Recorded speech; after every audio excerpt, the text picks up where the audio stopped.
Oh, what is And still saving? hey, I think we are live. Can you see? Refresh it. All right. I Oh, think we right. are live. If We are anyone, live. Are we live? We are alive, but are we live on Facebook, darling? are we? There you go. I think we are. Okay, we are Oh. live. It seems like. All right. Hello, everyone. I'm Cindy. Can you turn the sound on just to make sure it is on? Oh, okay. Just technical Quick testing. sound check. Sound check. That's the word. So, can I hear myself? That's off. Oh, even this is off. Okay, we're on. So mute it, please. Oh, and here. Just mute one of them, please. Okay. And click on it to expand it. Okay. All right. So if you guys can see us, just give us a thumbs up or a smiley face. Say hello. And I can't. That's the best thing to do. Type hello, and also quickly hit share and share this out to your group, to your profile, and invite other people to come in and join us for a nice chat. We're going to go for about 30 minutes, and the topic for today is what, Cindy? How community building can help your business grow.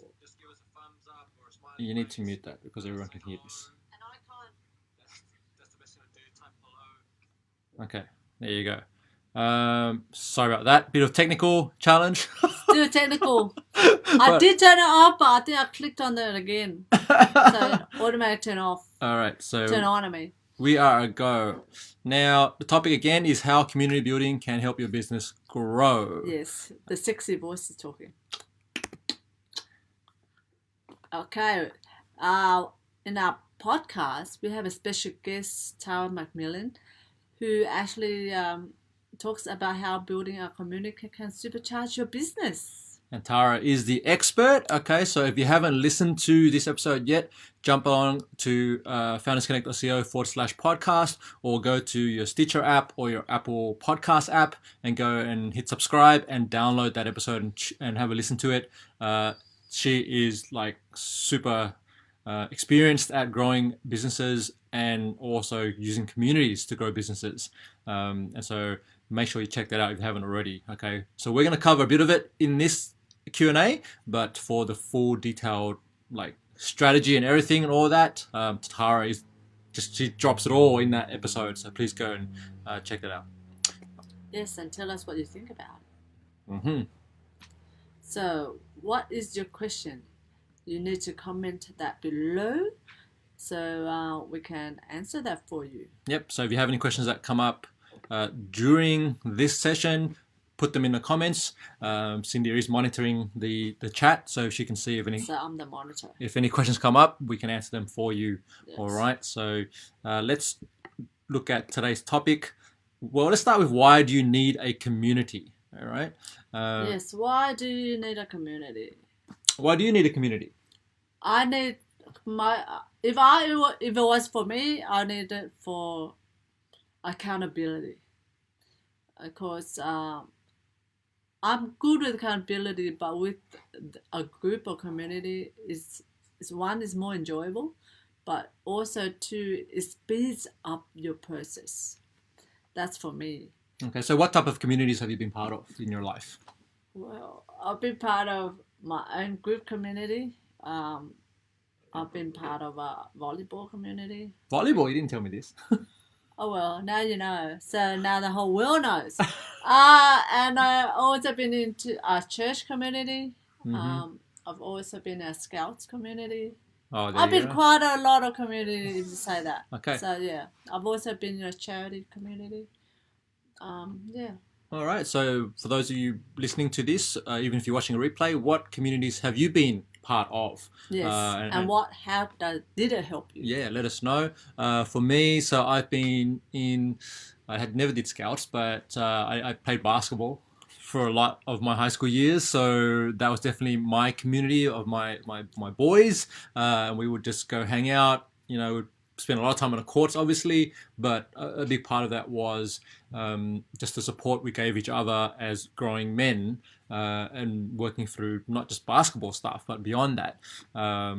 There was also Taekwondo. I got into Taekwondo when I was like 21 and at university, and that group became my social group. It became my support network. After our 2 hours of class every Monday night, we would go and have a coffee or dinner or whatever it is, and we would chat about life and things that were happening in our world. Then obviously at work, you have your work group, and That's true. and the people that you connect with there. You don't connect with everyone in your company, but I do. certainly well, that's great for you. But there probably are some people who you're closer to, the ones you work with all the time. That could be your manager. That could be other colleagues. And then beyond that, when I joined the co-working world and started my first business, the co-working community was very supportive of what I was doing, because I was also an entrepreneur like them. But we connected really well, and we would hang out outside of the co-working space, in the co-working space.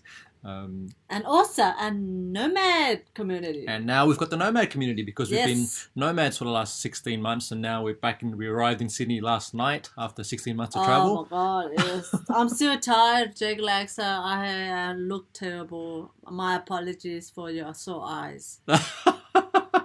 I don't think anyone noticed until you said that, but yes, we are. Doesn't matter. This is real life. Yeah, well, that's right. It is real life. And we have been connecting with nomads online and as well as locally in the different cities we've been to, in co-working spaces. We went out in Taiwan. We met well, she was a local, but her and her sister had a co-working space, and they ended up taking us out. She's definitely an entrepreneur. So yeah, she has her own business. So hello, Hello. Beatrice, if you're watching this, and hopefully to see you guys real soon somewhere. Yeah, definitely. So there are all these communities now. Online, I've also had mastermind groups that I've been part of. I've joined. I'm currently part of a group with my buddy George Samuels, who we worked together at Hub when we were at a co-working space together. He runs a group called The Pack, and I've been part of that community for some time now. And we meet every week for a webinar for a couple of hours. We chat every day. We're also doing daily updates on goals and progress and challenges, and that's the kind of support. Now we're launching our Inner Circle Mastermind very soon, which is again another community, and it's going to be an invite-only community for entrepreneurs who are only VIP. Yep, who align with our message and our mission of growing a business that gives you the freedom and a lifestyle, and also a committed relationship, because we want to help those people who are just like us go through the challenges that we also went through. So that's really why you need a community. The other thing is business. There's a quote out there which says that business needs a community or a village. It takes a village to grow a business. And you ran a coffee shop for some years. Oh yeah, that was the best time. Right, so I had a great time. Thank you, all friends from the shopping era, and my security people there at Potts Point, Kings Cross. There you go. I miss you. So now, would that have happened? Would that have been as great if you didn't have all the local people dropping in every day, or your family working with you, or that's a community, right? Definitely. Yeah, we have very regulars, and all the people, like what I said, the security there. We didn't have our own security, but we befriended them, and they have been our actual community and actually helping out when they came. So yeah, there you go. Right, and so that's what it takes to be successful, because you need people to serve, and you need people to help you get to what you want to create. Yes. People who resonate with your product, your vision, whatever it may be. Now, okay, let's talk about how does we've kind of touched on this already, but how does being part of community help you grow specifically? Okay, so what are some of the things that being part of community helps? Like, how does it help you as an individual? Well, being in the Scouts, it helps me actual survival skills. Learning how to tie a certain knot for certain situations, and how to learn Morse code, and just basically those semaphores and stuff, and just general life skills, right? That you actually need to live out there if you don't have other technologies and stuff, right? So you're learning new skills. That's one thing. Good. Yeah, definitely What new else? skills. Also, you're learning other people's skills, as in they can help you. They show you how to do it their way, which so your mind is more expanded or broad. How do you say that? Yeah, so you have a wider knowledge of how things can be done, and you can choose which way is suited to you. So that has helped in me actually finding that wave that I would actually resonate with and the fastest way. That for me, efficiency is king. I don't want to do something that can take 5 minutes, 10 minutes.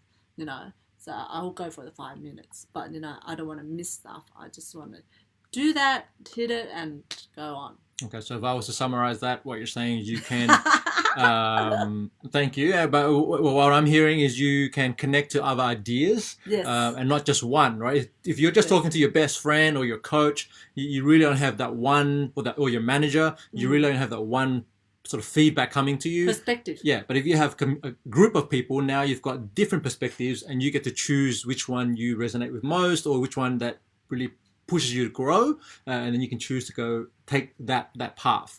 That's for sure. Yeah, and this is something that I've done quite a lot with my previous communities and my existing community. So we run our Founders Connect Lab. We've got a group of members in there. I've also had my Authentic Influence Warriors group, which is around 300 people in there. But something that was very useful there was whenever someone had an idea for a logo or a business name or just what their business might be, they would throw that, I would encourage them to throw it into the group and then ask for feedback. Yeah. And this is what you're talking about. You get Yeah. 5 different people giving you different ideas, then you can really start to evolve that concept further, rather than just relying on your own intuition, which is powerful. At the same time, you want feedback from others to help you. Especially your target audience, because, who knows better than the target audience? Yeah. So when we started Founders Connect, one of the things that we did, or Cindy did, was actually connect with different people within our target audience and actually surveyed them just to understand. Yes, had great conversations with them and really felt their situations. Yeah. So, yeah. And so that helped us really get clearer around what challenges, frustrations, desires, goals these people had, and then how we could actually help them achieve that, right? And that's how we kind of arrived at the point of understanding, okay, the inner circle would be a mastermind group that would help these people work through those challenges, okay? So now community building takes a lot of work, all right? So definitely, it's not like you buy something. You have to actually, it's like building, Legos.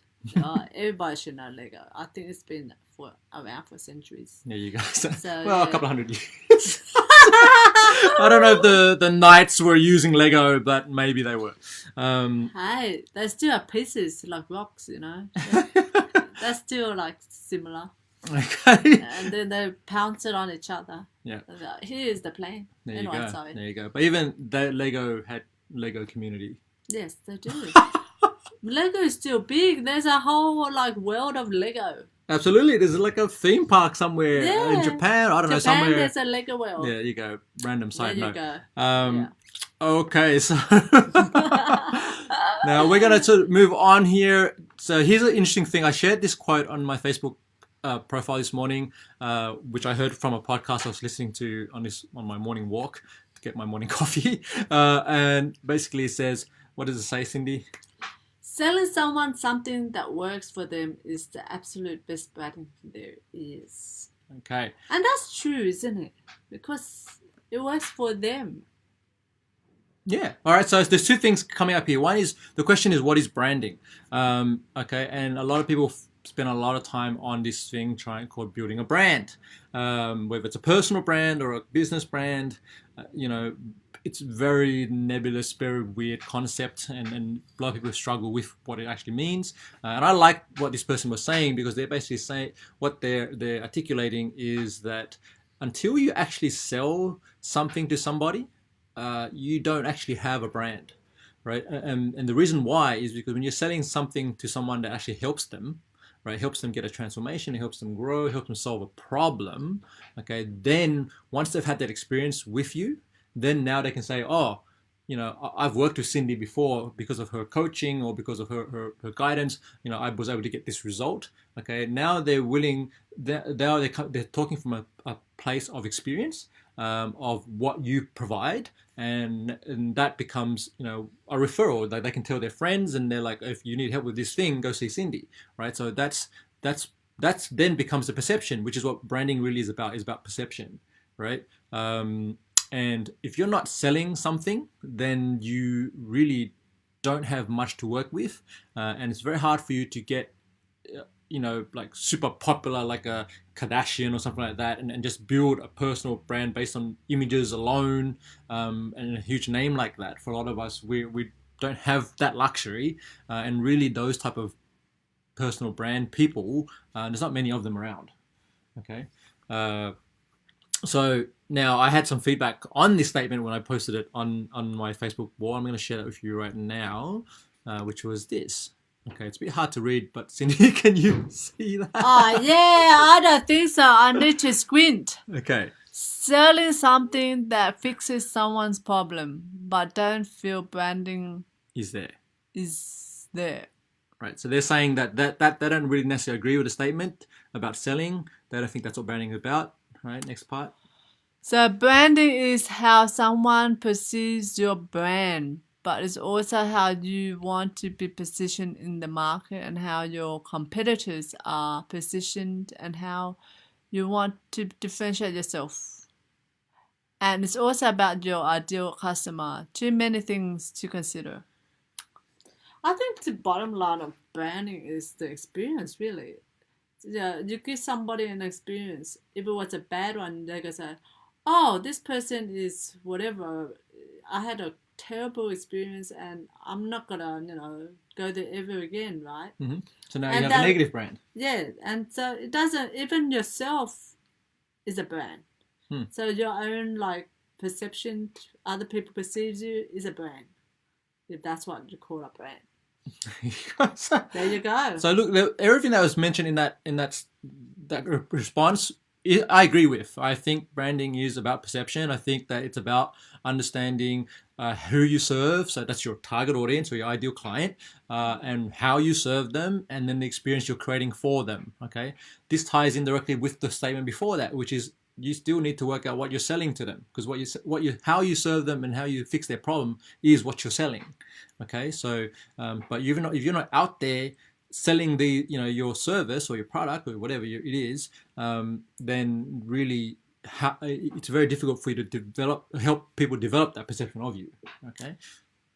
Well, yeah, I think so too. But just think that some people, just say, if you don't know your target audience and you sell them a particular thing against a religion, obviously that won't work. Yeah.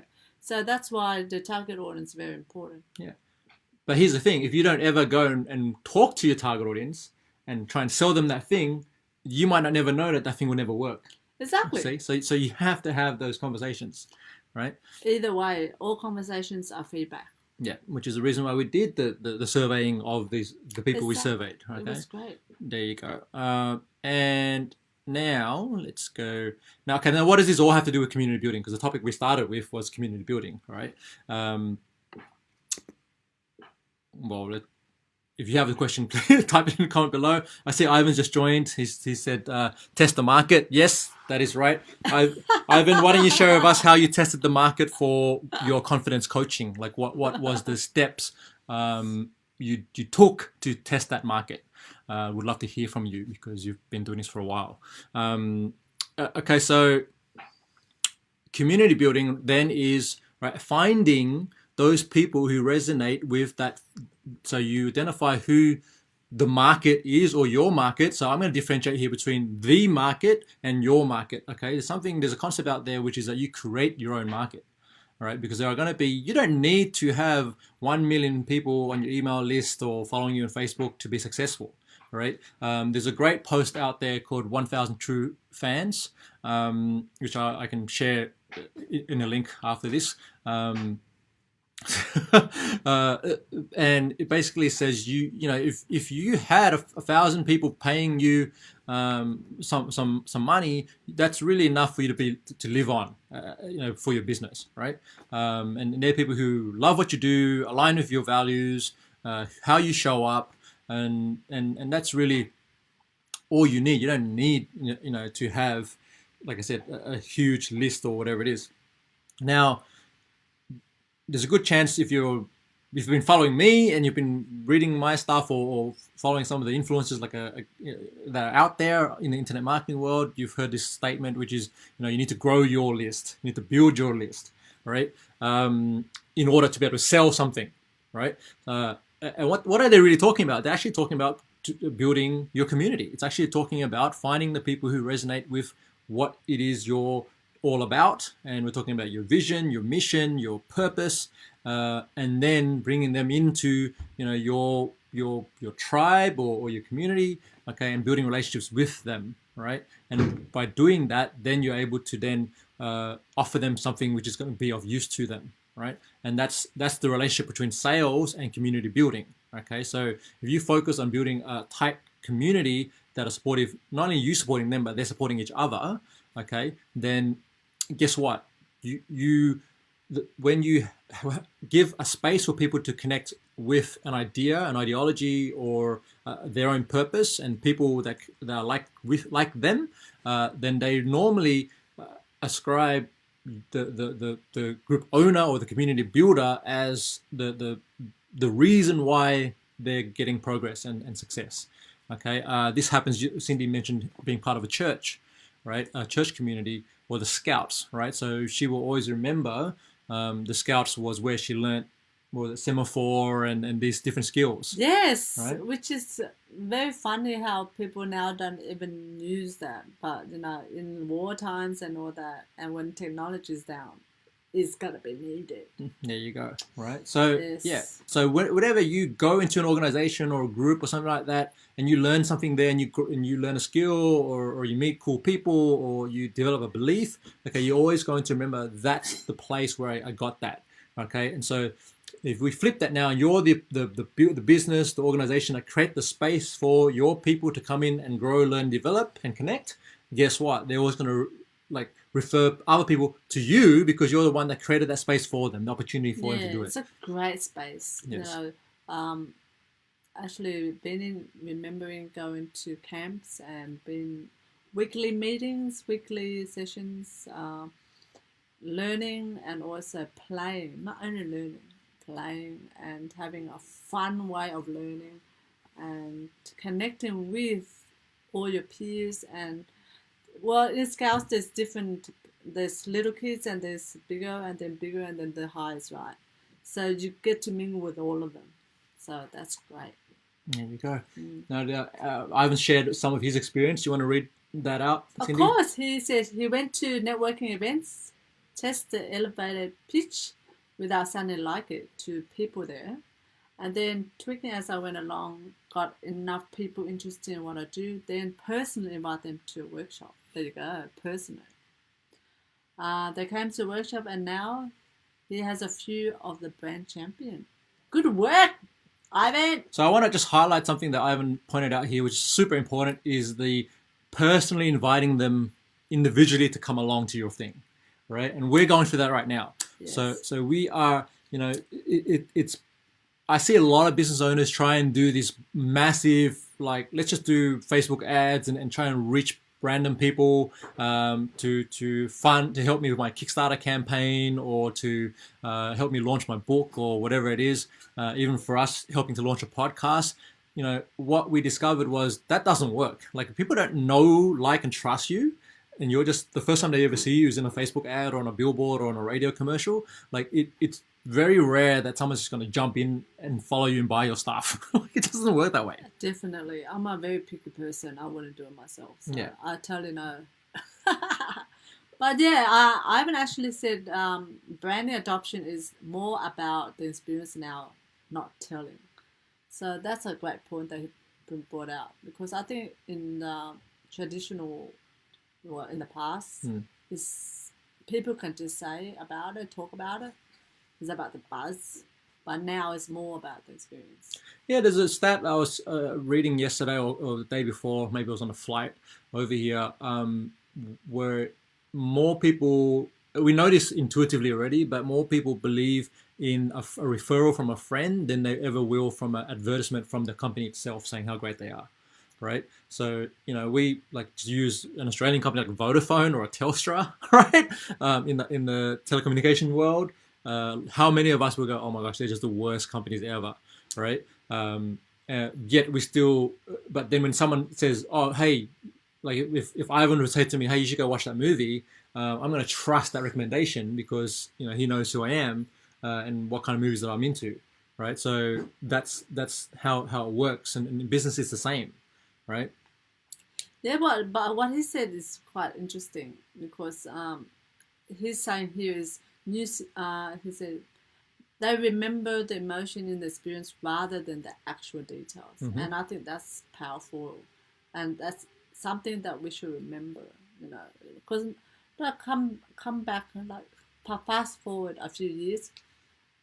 Would you remember? No, but you remember how you felt in that instance and the experience with that person, that company. So yeah, so that's a great point there, Ivan. Yeah, that's he sounds like someone who's like doing a doctorate in psychology or something. Doesn't he? He says the scattergun approach is a desperate ploy, or when you don't have time to, don't know what you're doing. There you go. Exactly, when you're not targeted. Oh, we can see Maria's joined. Hi, Maria. Hi, Maria. How are you? So, can you just share what Maria has shared there, Cindy? I had a fail workshop recently, although everybody told me it was a great idea, but I was in my workaholic space without any time to put energy in that workshop organization, and I set myself up for failure. I did not scout the right venue, for instance, but I learned a lot for next time. It's a great pilot. I am now very motivated to create a community. Oh, beautiful. Great one. Then, Maria, you're going to love the podcast episode with Tara McMullen. Definitely recommend you go and listen to that because you'll learn, like, she's the pro when it comes to building communities. Yeah. She has some tips as well. Yes, so, yes. And I love that example because, yeah, it's also about how you show up for your workshops. I love both Maria and Ivan they run workshops in the local cities, and it's so true. You remember how you feel coming out of that workshop. If you feel crap leaving the workshop, there's going to be a problem. If you don't, I've been to seminars where I didn't resonate with the speaker, for example, and I would never I didn't go and follow them on Facebook or join the email list or buy anything of theirs, and I just felt like, oh, they just really seemed really shady, or I don't resonate with the message, the message or how they were presenting, right? Now I typically give people chances, so I might go and check out a YouTube video or whatever, because I know sometimes we just have bad, crappy days. Yes. But if I'm hearing from 3 of my friends, that actually that person's probably someone you want to avoid, then I will listen to that. Yeah, right? definitely. Yeah. But Ivan also added something else. Apparently, random testimonies are now can be bought. So that's very suspicious now, testimonies. So yeah. So so on that one, that's a good point, Ivan. On that one, what I recommend now is, this is why I'm such a big advocate on video, is actually share the experience, right? So video or photography. So if you're running workshops, you want photos of the experience. If people see photos on your Instagram or in your Facebook of you, or on your LinkedIn, banner section, a lot of people don't use that banner section well. If you're a public speaker and presenter and you run workshops, you want to have a picture of you presenting in front of a group of people or on the stage, and put that as your banner image. That picture, look, okay, you can probably fake those too, but chances are if you've got like a bunch of those showing up everywhere and consistently, then it's very hard to fabricate that, right? So in collaboration, in combination with video testimonials and written testimonials as well about that stuff, right? So I've had people come to me because they've seen me speak around Sydney. I used to do at least 1 or 2 talks a month. I did that for a good 2 years with my former business partner, and people would just message me out of the blue, on my Facebook page saying, "Hey, I saw you talk at this workshop here in Parramatta Library, and I want to know more about what you do." Right, so that's super important to have that documentation of the process. And Gary Vaynerchuk, whether you like him or not, Mr. Gary V, he's something that he says which I completely resonate with is don't create. So in terms of content, don't create, instead document. All right, so document the process behind the scenes, document when it's happening there. So have someone there, like a volunteer or a friend or your business partner there to document, some of the things that are happening. Now, if you're in a workshop, which is, there are obviously conversations that you're having that are confidential, you don't want to document that and share it publicly without people consenting to you doing that. But what you can do is have photos taken, of their backs, probably not their faces. There are ways you can do it, right? So if you have questions about that specifically, let me know in the comments. Definitely happy to help. I love this because not only that Ivan's helping Maria as well on the chat. He also has a question. Well, not really a question. He says, if you got a bunch of average looking people, it's more believable. Is that I don't know about that.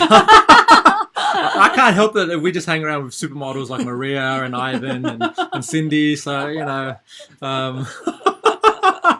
but look, it's just being authentic. Like, jokes aside, it is what it is. If you're running a workshop for models, hey man, like that's your thing, great. Cindy, our friend Cindy Chan's not on here, but she works with models all day long with her face paint stuff. So that's what she does.